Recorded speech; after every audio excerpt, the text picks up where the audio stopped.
ಎಲ್ಲ ಆತ್ಮೀಯ ಬಂಧುಗಳಿಗೆ ಚನ್ನಬಸವ ಗುರೂಜಿ ಮಾಡುವ ಶರಣು ಶರಣಾರ್ಥಿಗಳು.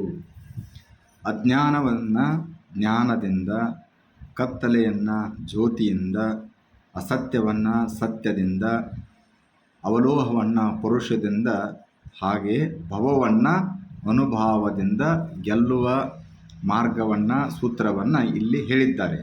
ನಾವು ಈ ಜಾಗತೀಕರಣದ ಬದುಕಿನಲ್ಲಿ ದೈಹಿಕವಾಗಿ ಮಾನಸಿಕವಾಗಿ ಆರೋಗ್ಯಪೂರ್ಣವಾಗಿ ಇರಬೇಕೆಂದರೆ ಬಸವ ತಂದೆಯವರು ಹೇಳಿದಂಥ ಈ ವಚನವನ್ನು ನಮ್ಮ ಜೀವನದಲ್ಲಿ ಪ್ರಯೋಗ ಮಾಡಿಕೊಳ್ಳಬೇಕು. ಕಷ್ಟ ಅನಿಸುತ್ತದೆ, ಆದರೆ ಅದರ ಫಲ ಅಮೃತ ಸಮಾನವಾದದ್ದು. ಅದೇ ಜಿಡ್ಡುಗಟ್ಟಿದ ಕೊಳೆತು ಮನಸ್ಸಿನಲ್ಲಿ ಜೀವನ ನಡೆಸುವುದು ಎಷ್ಟು ಸರಿ? ನೀವೇ ಹೇಳಿ. ನಾವು ಜೀವನದಲ್ಲಿ ಖುಷಿಯಿಂದ ಇರಬೇಕಾ? ಹಾಗಾದರೆ ನಮ್ಮಲ್ಲಿರುವಂತಹ ಅಜ್ಞಾನವನ್ನು ನಿಜ ಜ್ಞಾನದ ಮೂಲಕ ಅಜ್ಞಾನವನ್ನು ಮರೆಯಾಗಿಸಿಕೊಳ್ಳಬೇಕು. ಜೀವನದಲ್ಲಿ ಬರುವಂತಹ ಸಂಘರ್ಷಗಳನ್ನು, ಎಡರು ತೊಡರುಗಳನ್ನು, ನೋವುಗಳನ್ನು, ದುಃಖಗಳನ್ನು ನಿಜ ಜ್ಞಾನದ ಮೂಲಕ ತಿಳಿದುಕೊಂಡಾಗ ಕಾಲಕ್ರಮೇಣ ಅರಿವಿನ ಜ್ಞಾನದ ಮೂಲಕ ಬಂದದ್ದನ್ನು ಎದುರಿಸುವ ಸಾಮರ್ಥ್ಯ ದೊರೆಯುತ್ತದೆ.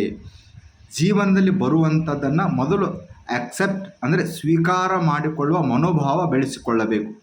ಏನು ಬೇಕಾದ ಬರಲಿ, ಆದರೆ ಅದನ್ನು ಎದುರಿಸುವ ಮತ್ತು ಅದನ್ನು ಸ್ವೀಕಾರ ಮಾಡಿಕೊಳ್ಳುವ ಮನಃಶಕ್ತಿಯನ್ನು ನಾವು ಬೆಳೆಸಿಕೊಳ್ಳಬೇಕು. ನಾವು ಬಂದದ್ದನ್ನು ಸ್ವೀಕಾರ ಮಾಡಿಕೊಳ್ಳುವ ಶಕ್ತಿ ಸಾಮರ್ಥ್ಯವನ್ನು ಬೆಳೆಸಿಕೊಳ್ಳದೇ ಹೋದರೆ ನಮಗೆ ಹಲವಾರು ದುಃಖ ಸಂಕಟಗಳಿಗೆ ನೋವುಗಳಿಗೆ ಕಾರಣವಾಗುತ್ತದೆ. ಅದಕ್ಕೆ ನಾವು ಬಂದದ್ದನ್ನು ಸ್ವೀಕಾರ ಮಾಡಿ ನಿಜ ಜ್ಞಾನದ ಮೂಲಕ ಬಂದದ್ದನ್ನು ಎದುರಿಸುವ ಸಾಮರ್ಥ್ಯವನ್ನು ಬೆಳೆಸಿಕೊಳ್ಳಬೇಕು. ಹಾಗೆಯೇ ನಮ್ಮ ಅಜ್ಞಾನವೆಂಬ ಕತ್ತಲೆಯನ್ನು ಜ್ಞಾನವೆಂಬ ಜ್ಯೋತಿಯಿಂದ, ಅಸತ್ಯ, ಮೋಸ, ವಂಚನೆ, ಸುಳ್ಳು ಇವುಗಳನ್ನು ಸತ್ಯದ ಆಚರಣೆಯ ಮೂಲಕ ಅವಲೋಹವನ್ನು ಅಂದರೆ ಜುಡ್ಡುಗಟ್ಟಿದ ಮನಸ್ಸನ್ನು ಶರಣರ ವಚನಗಳು ಅಂತಂದ್ರೆ ಅದು ಪರುಷದಂತೆ, ಶರಣರ ವಚನಗಳು ಅನ್ನುವಂಥ ಪರುಷದಿಂದ ಇವುಗಳನ್ನೆಲ್ಲ ಗೆಲ್ಲಬೇಕು.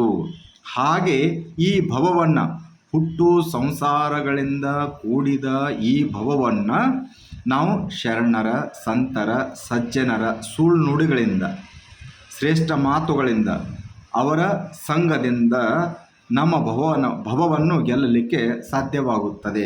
ಆಗ ಜೀವನ ಸಂತೋಷವಾಗಿರುತ್ತದೆ. ಪ್ರಣಾಮಗಳು.